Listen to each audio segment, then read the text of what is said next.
आप स्वस्थ रहना चाहते हैं, हम सब स्वस्थ रहना चाहते हैं, लेकिन हम सब तृष्णाओं से घिरे हैं। हम सबको लालच आता है, हम सबको लालच आता है ज़्यादा सोने का, अपने स्वादिष्ट चटपटे व्यंजन खाने का।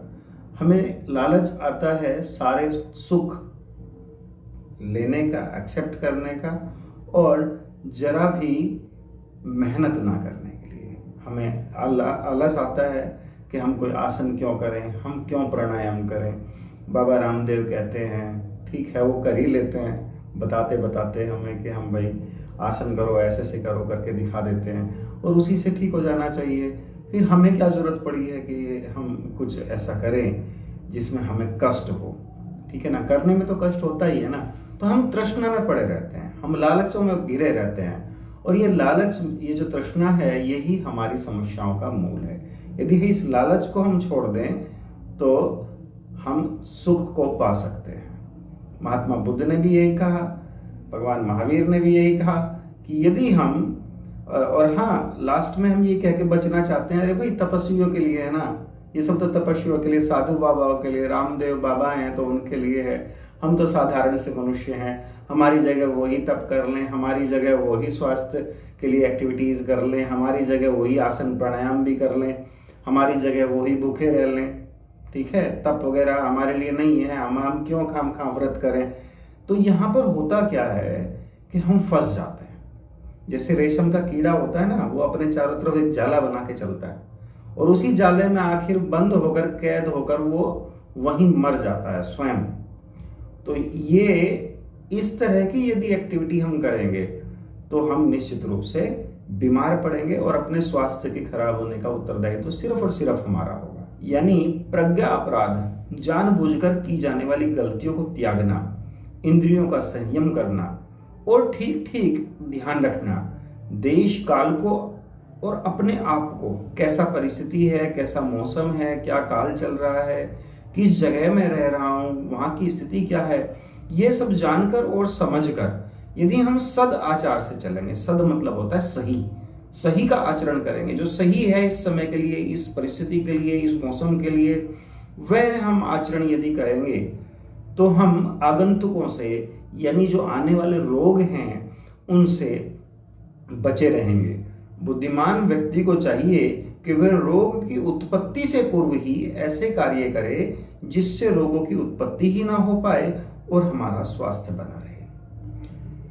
नरो हिताहार विहार सेवी, समीक्षकारी विषय ध्वसक्त, दाता सम सत्व परः, क्षमावा नामोपशैरी च, भवत्व रोग, मतिर्वच कर्म सुखानुबंधम, सत्वम विधेय विशदा च बुद्धि, ज्ञानम तत्परता च योगे च शास्ति तम नानुत्पत्ति रोगा।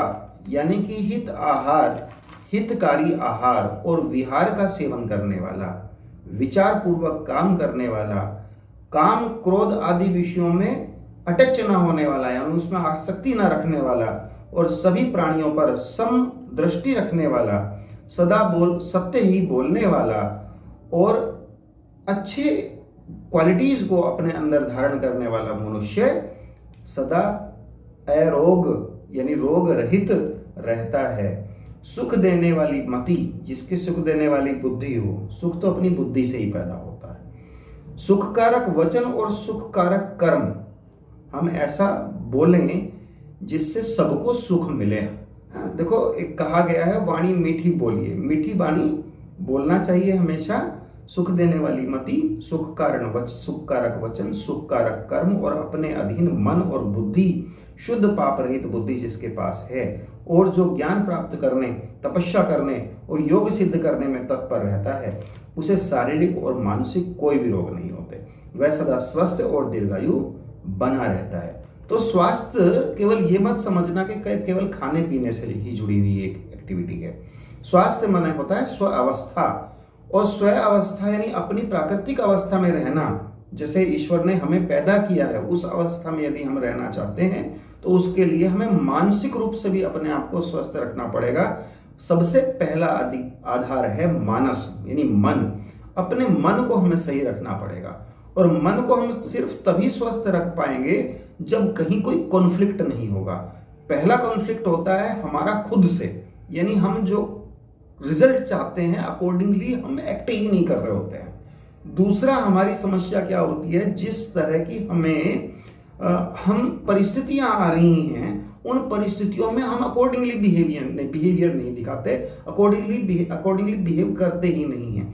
इसे महात्मा बुद्ध ने और भगवान महावीर स्वामी ने कहा है कि हमें सदा सम्यक कर्म करने चाहिए। सम्यक मतलब समय अनुसार, समय जो जिस समय सही है, जिस समय जो उचित है, हमें केवल वही कर्म करने चाहिए। ये हमारे शास्त्रों ने कहा है, ये हमारे सभी महापुरुषों ने कहा है भारत के। तो इसी प्रकार यदि हम अपने जीवन को सुखी करना चाहते हैं तो पहला कॉन्फ्लिक्ट जो खुद से होता है उसे समाप्त करना है, अपने विचारों को और अपने कर्मों को और अपने जो रिजल्ट्स हैं उनको एक लाइन में लेके चलना है, उन्हें हमें व्यवस्थित करना है, उन्हें हमें एक कोऑर्डिनेशन बना के चलना है कि जैसा रिजल्ट चाहिए वैसे ही कर्म आज मैं करूं और वैसे ही मेरे विचार हों। विचारों से ही तो कर्म की उत्पत्ति होती है। तो यहां पर पहला चीज। दूसरा, कॉन्फ्लिक्ट हमारा जो नेचर से होता है, अपने सराउंडिंग से होता है। सराउंडिंग मतलब आप भी हैं, यानी कि मैं आपके प्रति वैसा बिहेव करूं जो समुचित हो, जो उचित हो, ठीक है। सद आचार, सही व्यवहार हो। सद मतलब सही, सत्य, सही पर आधारित हो और सही हो, समयानुकूल हो। ऐसा व्यवहार यदि हम करेंगे अपने साथ और दूसरों के साथ और इवन प्रकृति के साथ, नेचर के साथ, तो निश्चित रूप से हम स्वस्थ होंगे। और ये हमारी पूरी भारतीय सभ्यता, सिविलाइजेशन जो है उसके मूल में यही है, ठीक है। तो ऐसा मैं उम्मीद करता हूं आप सद आचरण को धारण करेंगे, मैं भी उसी के प्रति प्रवृत्त हूं, और हम सब मिलकर एक ऐसे दिशा की तरफ अपने जीवन को लेकर जाएंगे जिसमें सदैव सबके लिए सुख और शांति और समृद्धि हो, ठीक है। Thank you.